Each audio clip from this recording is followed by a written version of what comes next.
Going off track is. Going off track is taking a chance on yourself. Following your pulse of curiosity. It's making your own decisions. The most wonderful adventure. Hey friends, welcome back to Right Off Track. Today we have a guest who's truly living by the mantra, be the change you want to see in the world. Meet Robin Greenfield, environmental activist and humanitarian who's not just talking the talk, but walking the walk in a suit made of trash, no less. But let's rewind a bit. Picture this. Robin once inspired to be a millionaire while living in the largest bedroom of his house. Fast forward to today, and he's drastically shifted his priorities, opting for a life that's rich in purpose rather than material possessions.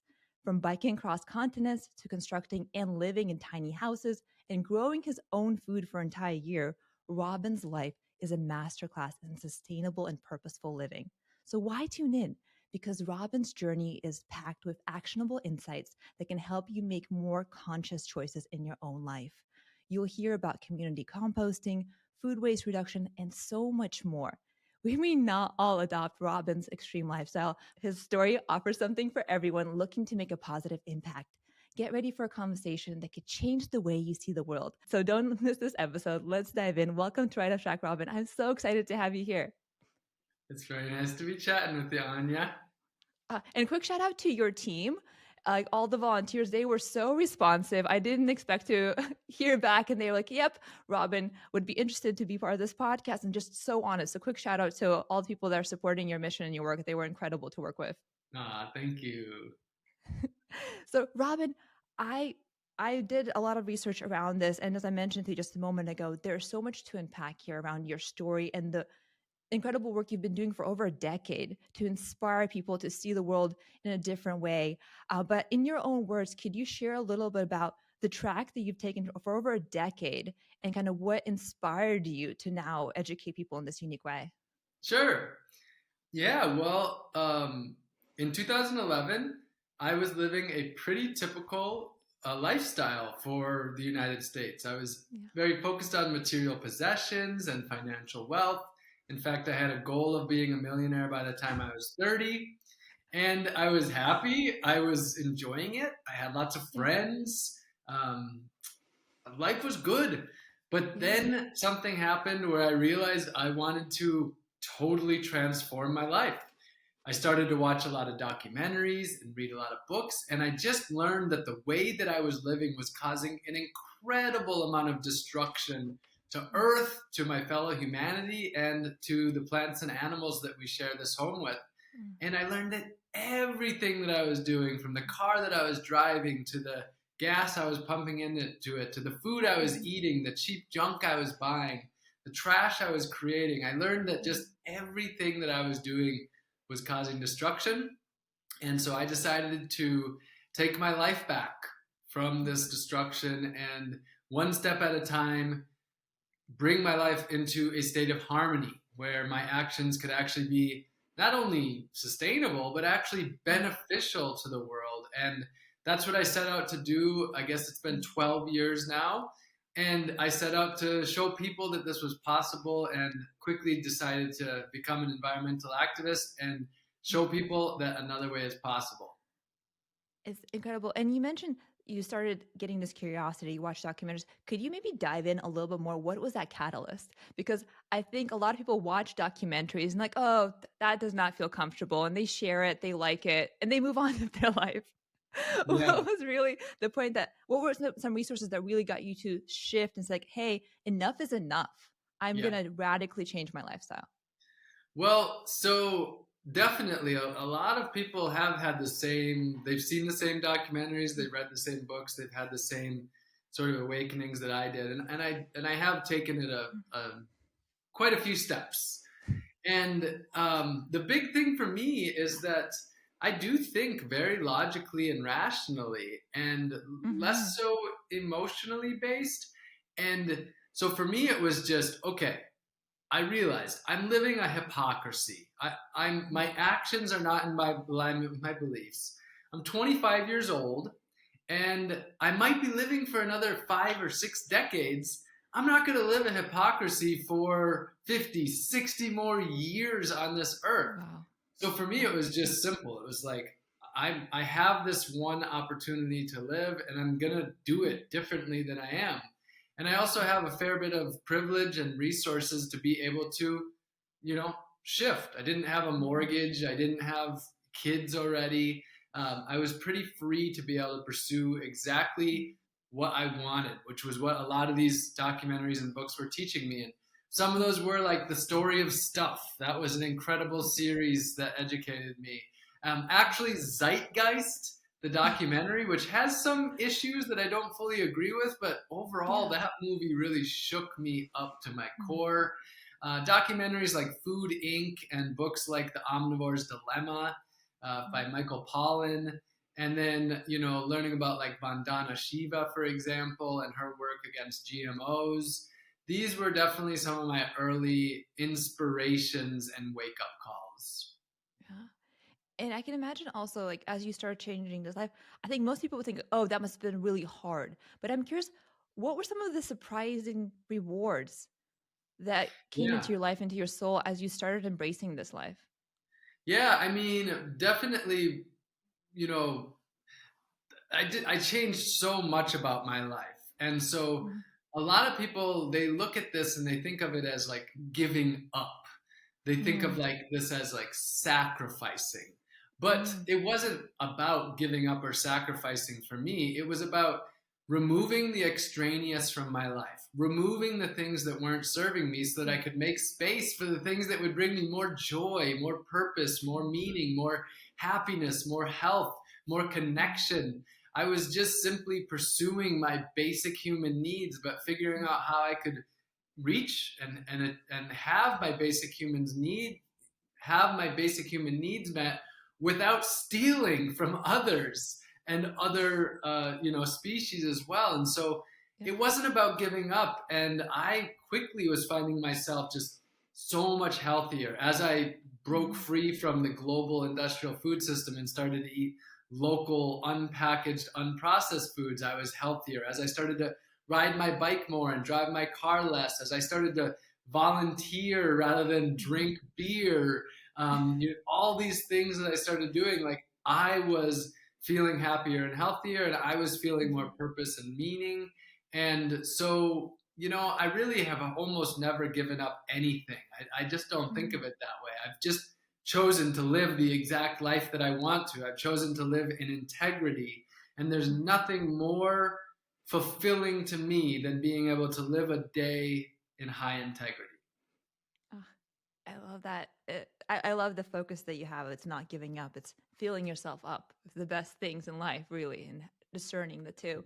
And I'm curious, one of the things that I imagine is that probably the relationships in your life, maybe the people in your life perhaps changed, maybe the support network changed. Could you share, the challenges and the rewards of that, or your true story around that? Yeah, I mean, definitely my relationships changed. There were friends that I had that, over a period of a couple of years, as I was shifting my life, decided these friendships aren't really, they're not really in alignment anymore. They're not in harmony anymore. They don't make sense for me or them. And I'm a believer in being able to make shifts and make changes, and that can mean some pretty big ones. And so there were definitely changes in some of my relationships. One of the big things for me is that my relationships became less about purely the social function and more about the fact that we were doing something, whether it was being of service together through volunteering, or whether it was like we were learning or practicing a skill such as growing food or foraging, or something in the world of sustainability. So organically, my friendships changed towards being friends with people who had similar missions and purposes, or at least just similar aspirations and goals. And there were some challenging things. Like, for example, my dad was really not supportive of me for some time. And I actually, after years of, reiterating that I was going to live my dream and my passion, there was a 2-year period where I didn't speak to him because he just constantly was trying to convince me not to live my life. And I had to make that choice, and that wasn't really easy.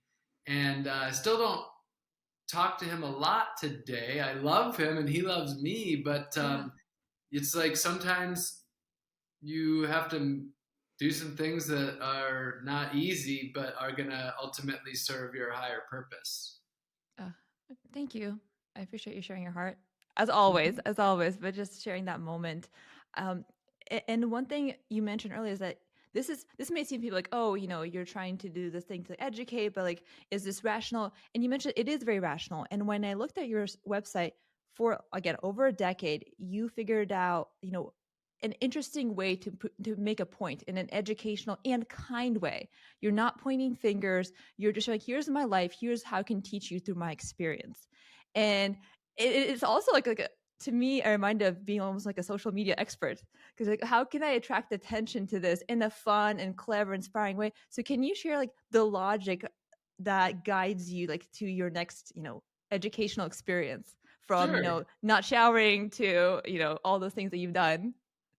Well, from a foundational level, I am simply being myself, and I am naturally an entertainer.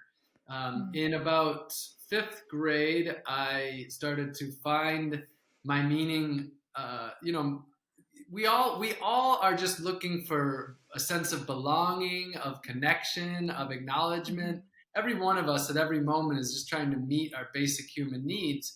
And at about the age of 10, I started to find that I could meet my needs of acknowledgement and love through comedy. I quickly learned that, oh wow, if I can make people laugh, that they'll like me. And it took me a year, but in sixth grade, people started to laugh and people started to like me. I became actually kind of popular. Before that, most people didn't like me. And so from an early age, I found my meaning in life and my belonging in life through entertaining others. And that developed over time, but continued in the same way. I'm just a human being looking to meet these basic needs. And then when I woke up in 2011, what I realized was, okay, I can't meet my basic human needs in a way that ignores the destruction that our current society is taking part in, or even worse, contributes to it. So I'm not going to entertain people if it's either meaningless or mundane, or even worse, at the harm of others. And so when I first got started in my activism, it was, okay, how can I use my skills and how can I be me in a way that actually is a positive contribution to the earth? And so that's where the center of my my form of activism is entertainment, because that's me. But also, I'm a marketer. So at that time, I was actually running a marketing company. I owned the Greenfield Group and we did advertising. And so I combined that skill as well. And we transitioned to search engine optimization and social media management. And I put the work of my organization to helping me spread my message. And so I put all this together, and basically my entire life is designed as a message. Now, there's two elements to that. There's the creation, the crafting of that, which could be potentially perceived as inauthentic.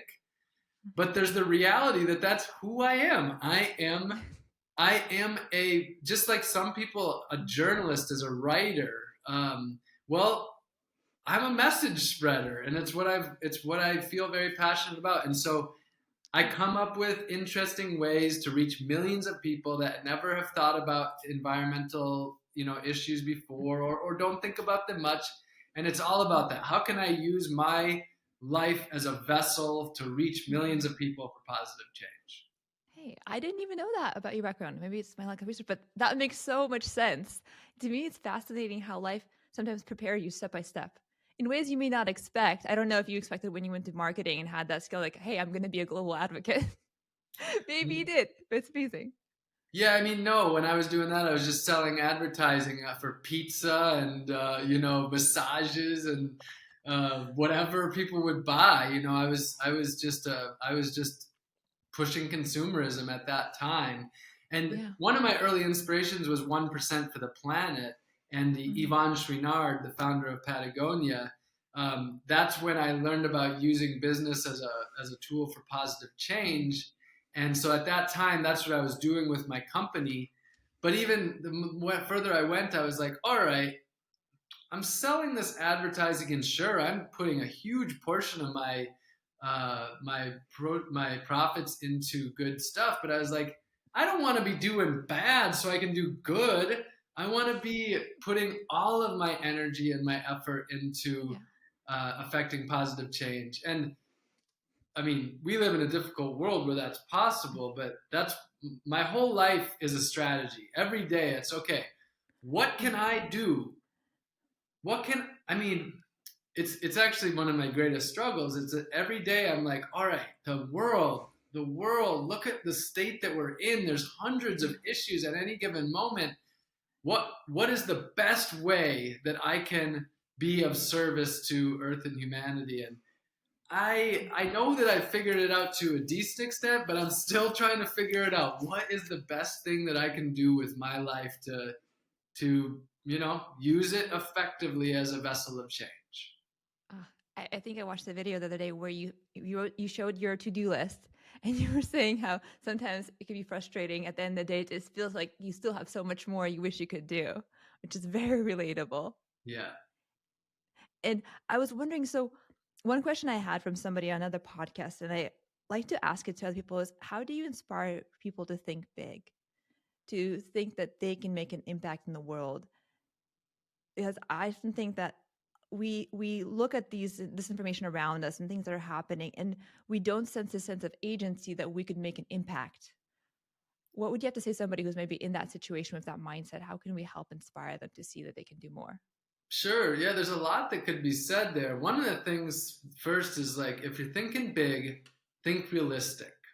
So one of the biggest issues that I've consistently seen of our generation is that people, when they decide they want to start a company or a nonprofit or an initiative, their vision is on the big picture, which is excellent. But they forget that the only way they'll ever get to that big picture is by making small, continuous steps towards it. And so I would actually say to most people that want to make big change, focus on what you can do, start with what you can do, and let it grow from there. And actually, usually that's going to be your best bet, because then as you're making mistakes, you make them on a small scale rather than on a big scale. Because when you make big mistakes on a big scale, you actually negatively impact people's lives. And when you don't understand the issue at hand and you start working on it, this is where we're talking about a lot of the work. We have privileged people going into communities and they make things worse because they don't really know what they're doing. So really, I would say know your stuff, start a little bit at a time. And then also remember, like, you are one person. The weight of the world does not fall on your shoulders. Yes, as people of privilege and resources, I do think we have a certain level of responsibility for how we use our lives.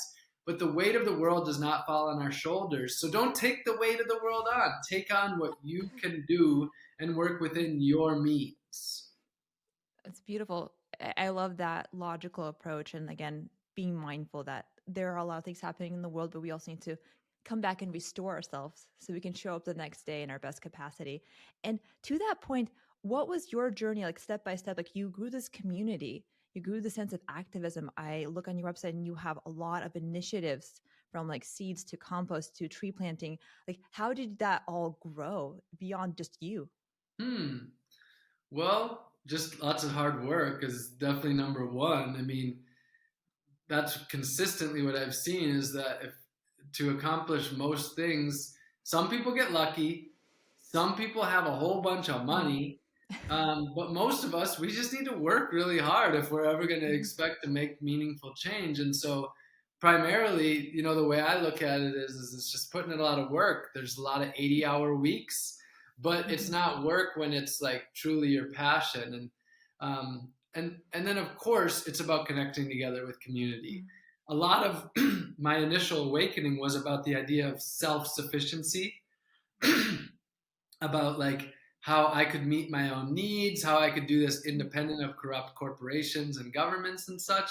And so early on, it was this idea of self-sufficiency, and that's still there. I'm all about taking responsibility for ourselves, but even more, it's about community sufficiency. It's about community resilience.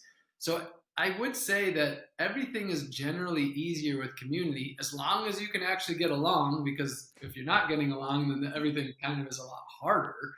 But if you can come together with community with, similar goals and desires and work together, then that's the true way to accomplish things.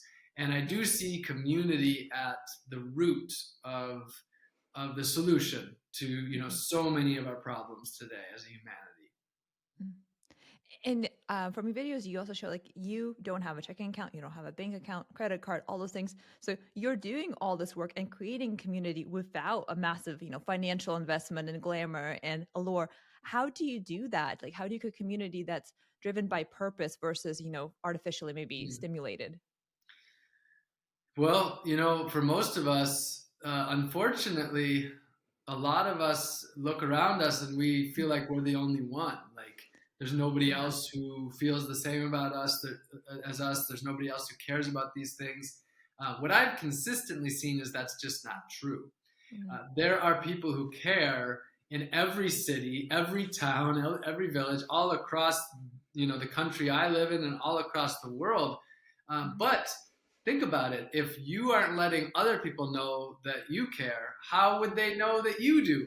And so the most important thing is to put yourself out there. And as you put yourself out there and you're letting people know this is what you want to be doing, and you start gardening, like maybe you think nobody else grows food. Well, plant a garden in your front yard and be out there in front of it every day. And I guarantee you there's going to be some people that are going to stop by and either they're already growing food, but you didn't know because it's in their backyard, or they're going to start growing food with you. So definitely like just putting yourself out there over and over and creating the reality that you want by working. And I'm not saying it's just like, if you wish it, it will be. It takes a lot of energy and effort, but and that's also where the internet comes in. Like there's groups on social media and there's forums and ideally I like to do things in person, but there's a lot of ways to interact with people online. So yeah, just to say that there's a lot of people out there, and there's the desire for community is so strong. And I have met so many people who've told me this isn't happening in my community, and I'm like, actually, I've been to your community. It's happening there. That must be a beautiful experience to open up a different world to people, which is partially what I love also about like the foraging videos I see you make and other people who are educating. Like they're going around towns and just discovering these, different resources and educating people, which is very important about how to forage in a sustainable and healthy way. And I'm curious, how do you educate yourself around these topics? And more specifically, most recently, you made a post about we are living on stolen land, and you're constantly like educating yourself about topics that are important and sharing those in your own way. So how are you staying up to date on what's kind of core at your heart and your mission and choosing what to share with the world? Well, yeah, I mean, the way that I learn is, well, I think one thing is that we do have often this certain belief in our dominator society of who we can learn from. And I know that's the case for me because looking back 10 years ago, if we look at who most of my leaders were, it was primarily white people, because that was the narrative that I was being fed. The idea that I read was that the environmental movement was more or less started by and led by white people. And I believed that because that was what all the information was. And even when I went online to like try to find people of color that were leaders in this, I was struggling to find it. Like I wasn't looking hard enough, obviously, but it wasn't even that easy to, and this was 10 years ago. But the more that I'm reading books, like right now I'm reading Black Earth Wisdom by Leah Penniman, the more that I realize that's just because that's the whitewashed narrative that has been created. And the reality is that the environmental movement was, I would say, started as much or more so by Black people, by Indigenous people, and I would say more so.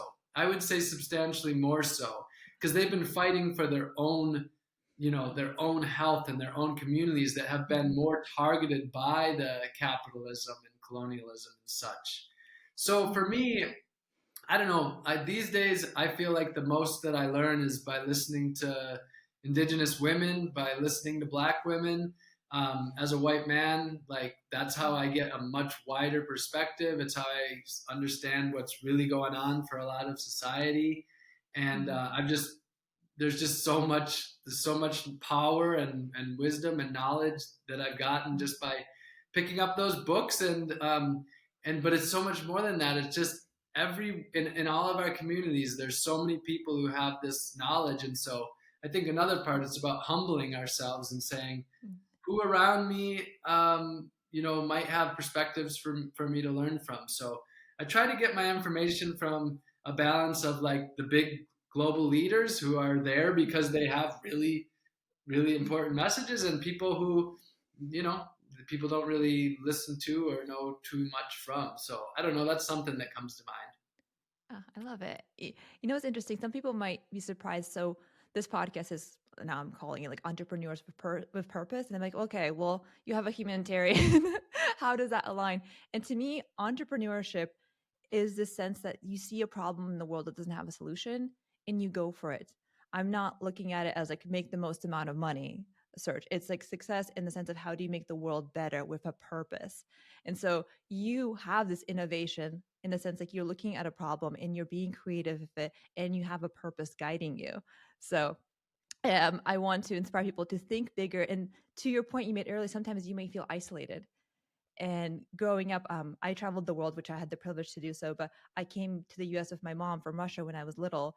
And so growing up, my family's all in Russia and they're amazing, but I had to figure out like who I am in this world kind of by myself. And I had the sense I could do more in life, but I didn't necessarily see people who wanted to get off the 9 to 5 ladder to do something different.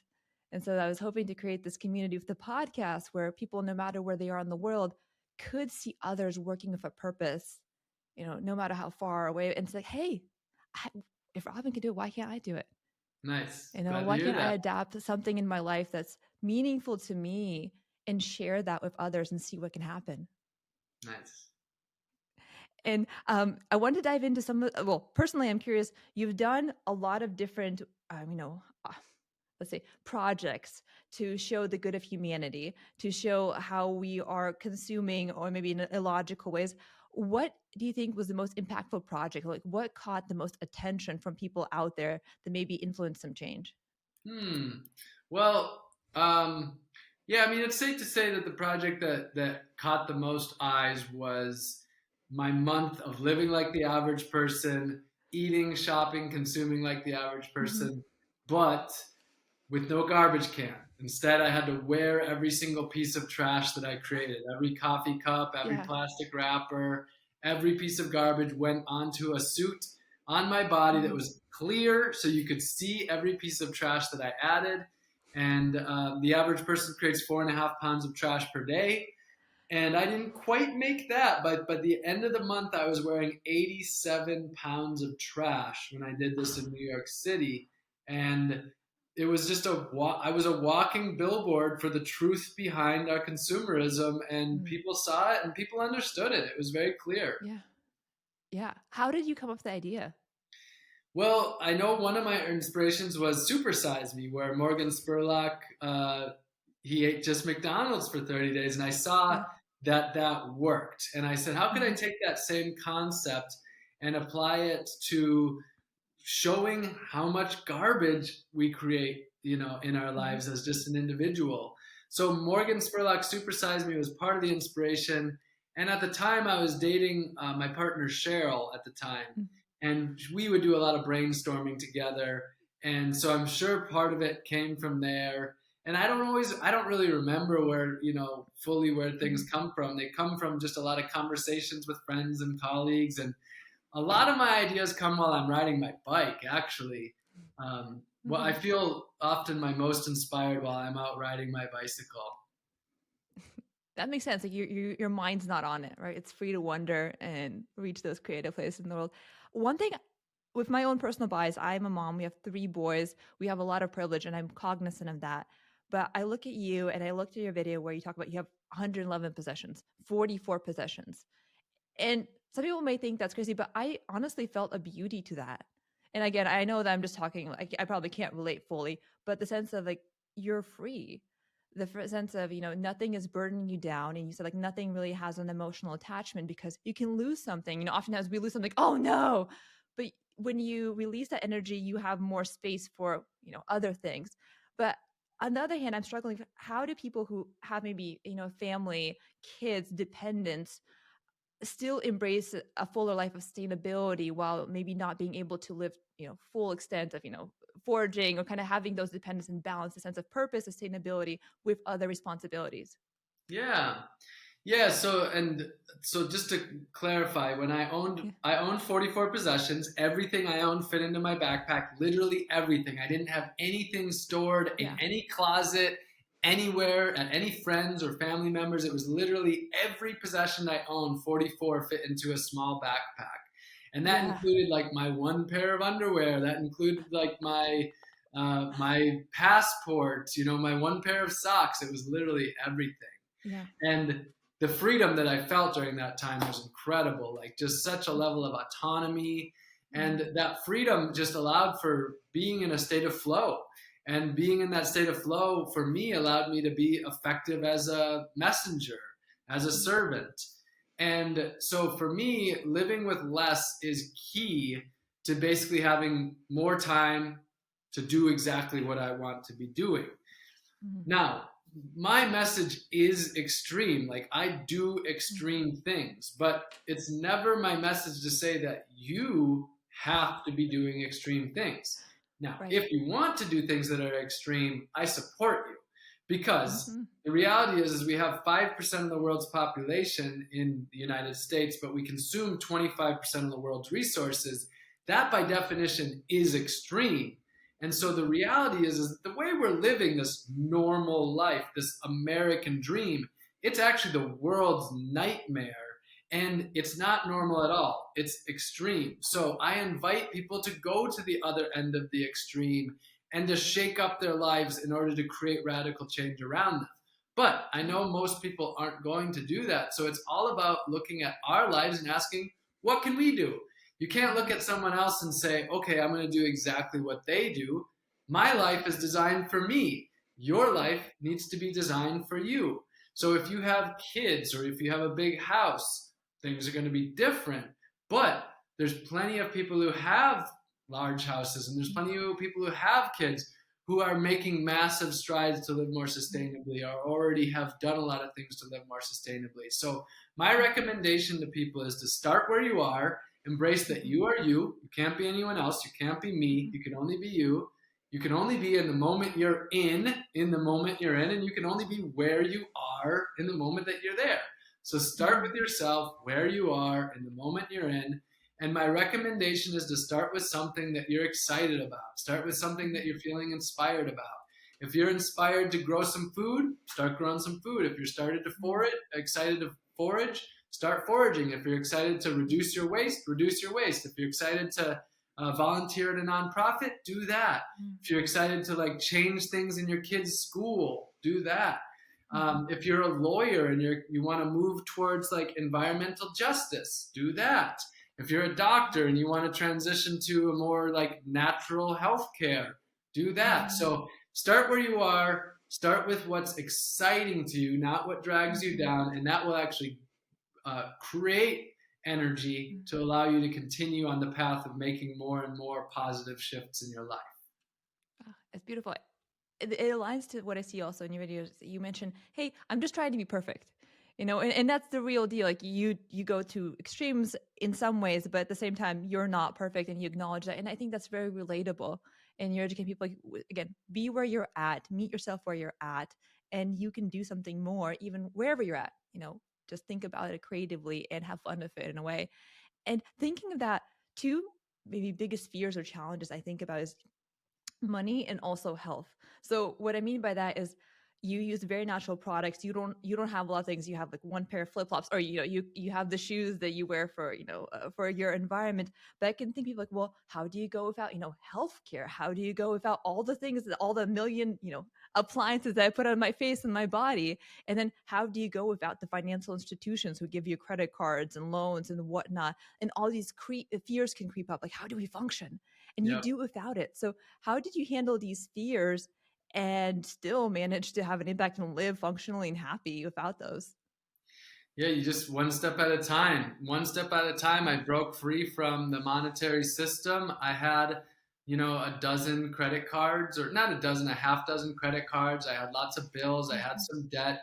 And one step at a time, I got rid of each credit card. I got rid of each bill and just worked it back and worked it back. And again, I was doing it because not out of a sense of like guilt or out of a sense of like having to do it. I was doing it out of a sense of knowing that there was another path that I wanted. There was something more that I wanted in my life. Sure, the credit cards allowed me to do some things, but they took away freedom more than they gave me freedom.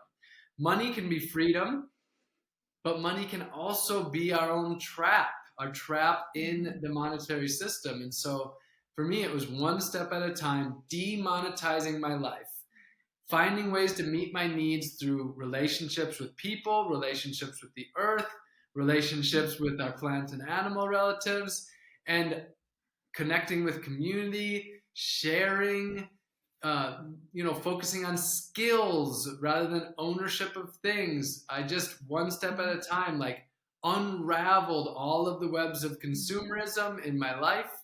And it wasn't easy. It was definitely real work. It was real work. And it meant instead of going on vacation, spending a weekend, getting rid of stuff so that I would be more free and liberated from that stuff. So no question about it. It was real work. So we talked about money. You also inspire me this trust in your body, where it's like your body doesn't need a lot more. You mentioned that we've evolved to have pretty self-sustaining, feet, that can walk barefoot. Our body doesn't need all the makeup and chemicals on us. How did you build the knowledge and sense of trust in your body, and how did that empowerment, like to need less, get built? Yeah, I mean, I really appreciate all these questions. It's exactly what I like to talk about. At the same time, I feel like this slight bit of almost like pain inside, because I just know that I can't answer all of it for anybody. Yeah. We're talking about our lives here. Yeah. We're talking about like reconnecting to our own very being. And as a society, most of us have been stripped away from believing in ourselves. We have been taught to believe that we can't take care of ourselves and that we need these corporations for everything just to be able to exist. And we've been torn away from our relationship with the earth and taught to actually fear the earth. The earth gives us everything that we need, but we've been taught to fear it. We're afraid of the spiders and the snakes and the mice, all friends of ours. I love spiders and snakes and mice. I love the bears and the raccoons and the foxes. Right. And I've just seen how much fear that we're living in. And so I feel pain inside thinking about how many people are disconnected from their own bodies. And the thing is, that's what these corporations want. They want us disconnected, because when we're disconnected, what will we do? We'll sit in a job for 40, 50, 60 hours a week to make money, to buy everything that we need in order to believe that we're safe. But we can see very clearly that we're not safe in that system. Like, you don't have to look very far to see that that system is actually the source, the leading source of our suffering as a humanity right now, both on a direct level to ourselves and the suffering that we're inflicting upon others by taking part in these systems. And so I think one of the most powerful things we can do is we can trust that our bodies can work. We can trust that we are a part of this earth. that our bodies have existed long before any of these corporations. Our armpits, they know how to perspire. Yeah. You know, like our bodies know how to connect with this earth. And the only, you know, I can talk about this in theory, but the only way you can really know it is if you feel it. But I'm not talking about like having to come up with some way of becoming enlightened. I'm talking about something we can do, which is very simple, which is just one step at a time. Take back the control that they have over our bodies and over ourselves and over our lives. Yeah. And as we do that, we'll find more and more empowerment, and it becomes easier and easier. The beginning's probably the hardest. And that's why I continuously say, start with what's easiest. Start with what you feel like you can do. Have a lot of little wins, and let those little wins continue building up so that you gain some confidence and some skills and empowerment to be able to take on some of those bigger challenges. Yeah. You know, what point in my life actually made me really aware of the beauty and the power in our bodies? It's my pregnancy, which I know half the world won't relate to. But when you're pregnant, you can control things, but most of it is out of your control. This beautiful process is happening in your body, and you're not logically like, okay, I'm doing something in my body, I'm thinking about it, this human is growing something. It's all happening without you controlling it in some ways. Yeah. And at the same time, I don't know if that this is very common, but your body becomes sensitive at what you put on it. And most of the times women have to use products that are more natural, that have less chemicals, because your body is more sensitive to that. So it's interesting that in this point of time when we in some ways have less control and our body takes over, it has this innate wisdom. And we somewhat forget that. And I know not everybody can relate to that, half the population can, but our body is so brilliant. And even if you had you cut your hand, it heals to a certain degree, right? Like we don't think about it logically, like heal. And yet we have this miraculous reminder that we are alive, we are breathing, things are happening that are outside of our logical control, and yet we're alive. And it's like a miracle that we don't think about. And we try to like, okay, every other part I'm going to control, my body's just doing this work, but it's miraculous. It's keeping you alive. It has its own wisdom. So think about that and honor that. Yeah, it's a beautiful world that we live in. It truly is it's really special what we have, and that's one of the biggest medicines that I've gotten over the last few years is gratitude. I've been practicing nonviolent communication, also called compassionate communication, and one of the big tools of it is just gratitude. And I know some of this stuff sounds cliche, but when you're focusing on what you're grateful for, you're not focusing on what you're negative about. And the more that you're focused on what you're grateful for, the more you start to see that around you, and your life literally starts to become more of that. And I know, like, I'm not like, you know, some people probably talk about the same things I do, and they talk about it in a different way that can come across to some people as woo-woo. But all of this stuff is very practical. Like the more that we put into a particular thing, the more that's what our life is going to become. And I would say without any question, as much as my food or the medicines I put in my body, just gratefulness has probably been my number one medicine over the last few years. And one thing that you mentioned is that we lack trust in our bodies, but I think we also lack trust in other people. And I'm curious, like, what did you learn from your experience where you traveled, I believe, without any belongings, just sort of, let the world kind of take you and people help you through your journey, and you can describe it better than I do. Like, what did you learn about people, and maybe how did you inspire people to trust others through that experience that you can share? Sure, yeah. So the journey you're referencing was a handful of years ago. I flew to Panama with no money, with just the clothes on my back and passport, and had to travel through Central America and Mexico, 7 countries to get home, basically on the kindness of others as well as on my own resources and skills. And after 37 days of traveling, the only words that I could really say when I got home were just, people are good. That's how I felt.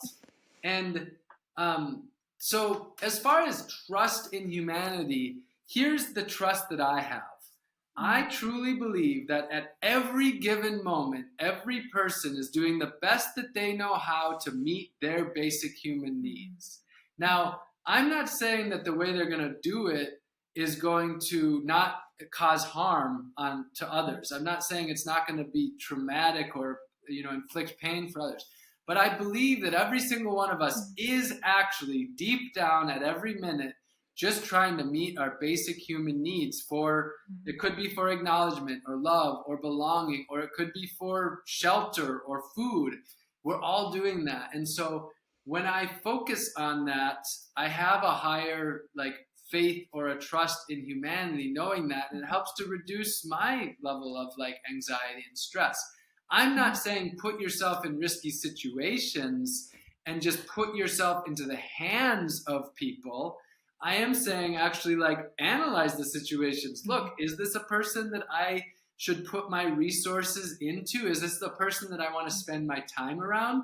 So absolutely not talking about blind faith, but I am talking about having a deeper, compassionate understanding of people. And I do just want to acknowledge, I've seen a lot of things, and for me as a white man with a fair number of privileges, it's a lot easier for me to say that than someone who's growing up in a whole lot of trauma, who's dealt with abuse, and who's dealt with a society that doesn't want them to be there, that doesn't want them to succeed. And so I just, I wouldn't feel complete with that statement without saying that. But no matter who we are, we still have lessons that we can learn to overcome that trauma so that we can have a greater, healthier relationship and faith in those around us and build up that support network. Amazing. And one thing you just mentioned is having anxiety that you also work through. Do you mind, and we can move on to a different topic, but I'm curious, I think a lot of people, especially right now, have a lot of anxiety and fear. And you mentioned some of the tools like having trust and gratitude, but what helps you overcome your anxiety as you're on this big purpose? And I transparently like to share this because I think it's very relatable. So I'm curious, some people can look to you as a real role model and think that you're perfect in so many ways, but you're also human. And that's why I'm asking for your story around this. Very much so. I would say my number one struggle is that I experienced a lot of anxiety, and I pretty much have figured out why for the most part. I've seen the patterns, and the main things that I do to reduce anxiety are get quality sleep, be outside, breathe fresh air, get exercise, eat nourishing food, a balance of whole foods, nothing, not processed, packaged junk. Nurture healthy relationships, have meaningful connections with other people. And that could be people that are close to me, or it could be people I've never met before, but having meaningful connections with other people. Yeah, this is a meaningful connection. My day, my spirits will be lifted through having this meaningful connection. On that note, spending less time on screens, more time interacting in person, whether it's with people or it's with the earth, but reducing our screen time, shutting off the screens a couple hours before bed. I like to always shut off the internet by 8 p.m. and not turn it on until 8 a.m. I don't have a cell phone anymore, but leaving the cell phone at home sometimes and having those moments of disconnection. Not watching media like the news where 90% of the stories are negative. I'm not saying don't be educated, but choosing wisely where we're getting our media, where we're getting this information, because a lot of it is designed in a way that's designed to get our heart rate all high, wow, because of the commercials and everything. So those would be some of my absolute keys for keeping my anxiety at a minimum. Other ones that come to mind are swimming, cold water. So cold plunges makes a huge difference. walking, just basic walks. I love going for walks and again being outside. So I'm sure I'm missing some of the really big ones, but of course, the other big one is having a purpose. That I would say at the center of so much of our mental health issues, it's lacking a purpose, lacking meaning. And so having a purpose and having meaning and working towards that. And again, that's where setting small goals that you can accomplish each day. So I love to have to-do lists and be able to accomplish things on that to-do list. And then you have your bigger picture goals and your smaller goals and be able to work towards those. So those are definitely some of my absolute keys to reducing and keeping anxiety at a minimum. Number one thing is don't deal with the anxiety once it exists. Have the baseline practices to keep it down at the minimum in the first place. Oh, and of course, caffeine, staying away from the caffeine. No, not the caffeine. I need to be better about that. That's definitely a crux of my. No, I love all this, and thank you. I mean, again, going to this interview, I knew that we wouldn't be able to talk about everything because there's just so many things that you do. And for anything you missed, please everybody go on to Robin Greenfield, check out all the resources. You have a YouTube channel which talks about how you live and shares insight and practices, and you're always genuine in sharing hey, here's where I'm at, here's what I've learned. And so if there's anything we missed, please check out that resource. Is there anything that you want to share on top of your heart as part of this interview that we didn't get to yet? Well, something that's alive for me at the moment is I'm switching to 100% homemade natural fiber clothing, which I'm very excited about, as well as naturally dyed. And I just dyed my pants with black walnuts. So how do you do that? I'm just looking. You have to look at the YouTube video for this to see this part. But Robin's standing up and showing me the colors and the clothes for that. Yeah, black walnut dye is incredibly simple. You just take the black walnuts in the husk, put them into a pot, boil it, and then you can just stick your clothes right in there, or you can strain it out. And that's how you naturally dye with black walnut. And some dyes natural dyes require a mordant to get it to stick, but this one doesn't. It's just as simple as that. And I feel so happy to be in my, homemade natural fiber clothes that are dyed with a plant that was grown in my mom's yard, the black walnuts grown in my mom's yard. And right now I'm really on a path to break free from industrial clothes. This shirt is, it's an industrial shirt. It is natural fiber, so I can compost it. But I'm so close to wearing 100% clothes that are really closely from the earth. And so that's the big thing, impermanence. When it all comes down to it, my central tenet in life is impermanence. Just saying to ourselves, look, we're here for a short period of time. We're gonna go. Ideally, for me, I return to the earth. That's my top priority in life. But just embracing that we are temporary. As individuals, we're temporary. As humanity, we're likely temporary. Everything we're doing is temporary. And for me, as far as reducing my anxiety and stress, just embracing that and letting go of this attachment and just saying, look, I'm just here. I don't know how long I'm going to be here for. And designing my life around that impermanence is probably one of my number one loves in life and number one keys to living a happy, healthy life, I would say. What amuses me, and maybe not the best way, is that I think a lot of our fear comes from avoiding that sense of impermanence. Yes. That we want to be attached to everything, I can control it right now. We know we can't. Yep. But we want to have a sense of I can control everything. And maybe that's also, I'm just gonna have here, maybe that's also why we are open to having this life of 9 to 5 of doing things that don't fulfill us, because we feel it's gonna go on. I have so much time. But if you catch a sense of this is not permanent, and if we have a sense this may not be here for long, what should I aspire to do then? Because life is precious right now, and these connections are precious right now, and my purpose is precious right now. So what can I do today? What can I do to live a fuller day tomorrow, the day next, connect with people more fully? That's how I feel. I personally am not sure if we have another life after this. I think there's a good chance that we don't. So I'm going to use this life that I have. And I don't know why we're here.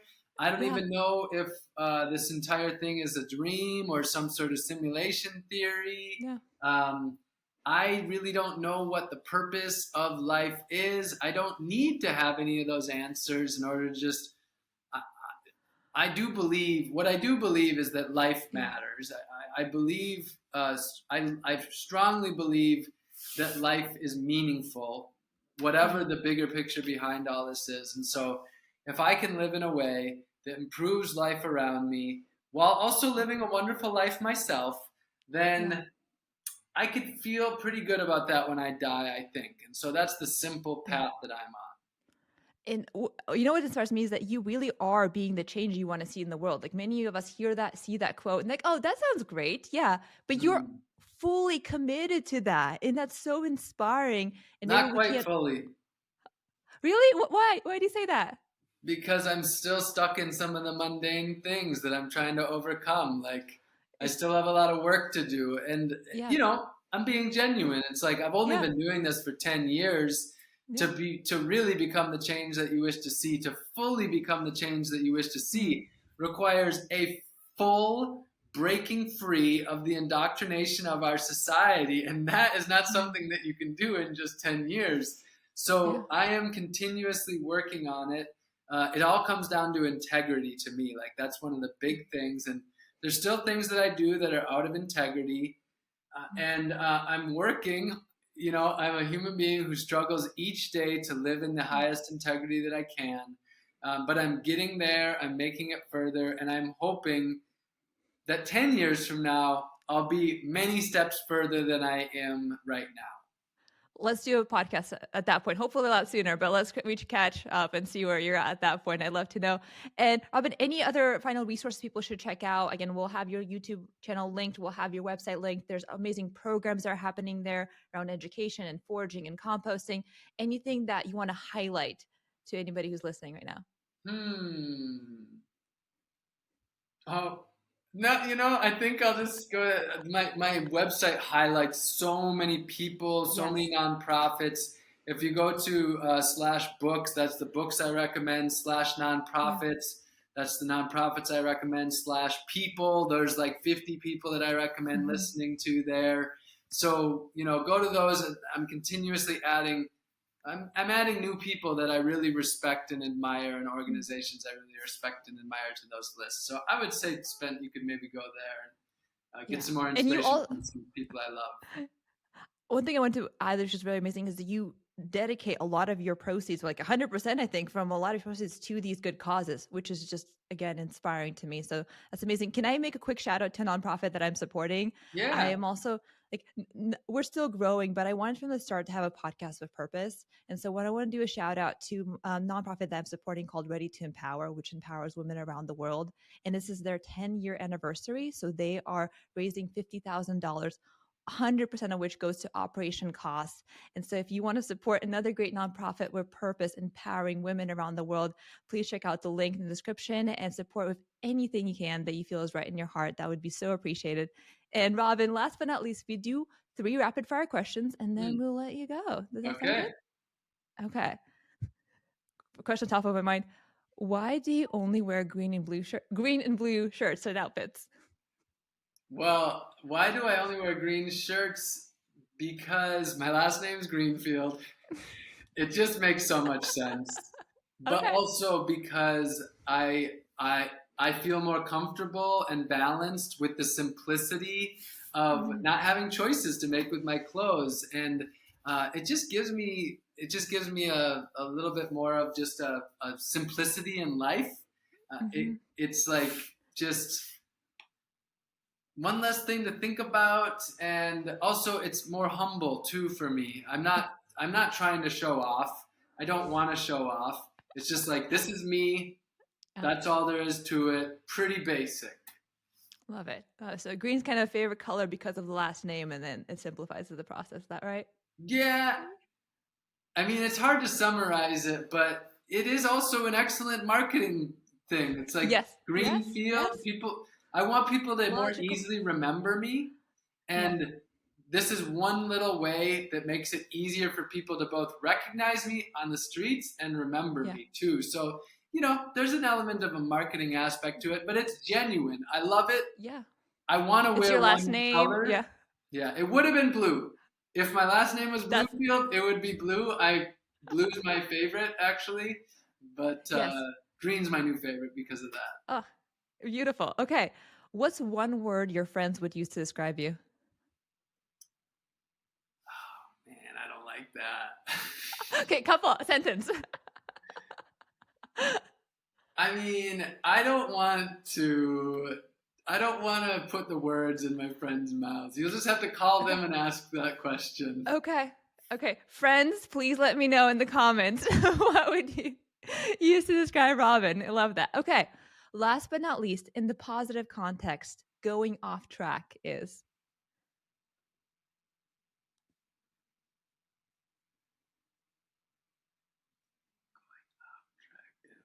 Man, I'm not these I have a hard time with these like rapid fire questions. I generally do. Yeah.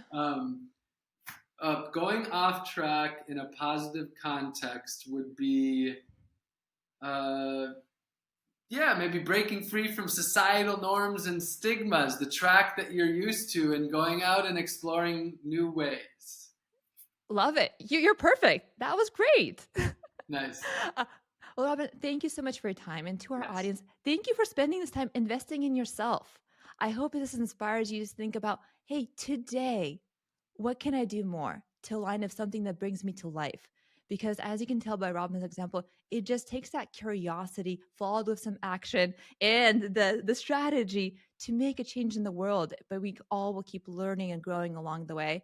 And as always, thank you so much for coming right off track with us. We look forward to having you join our next adventure. Robin, thank you. Thank you. Take care. Thank you. Love Bye. y'all. Pleasure.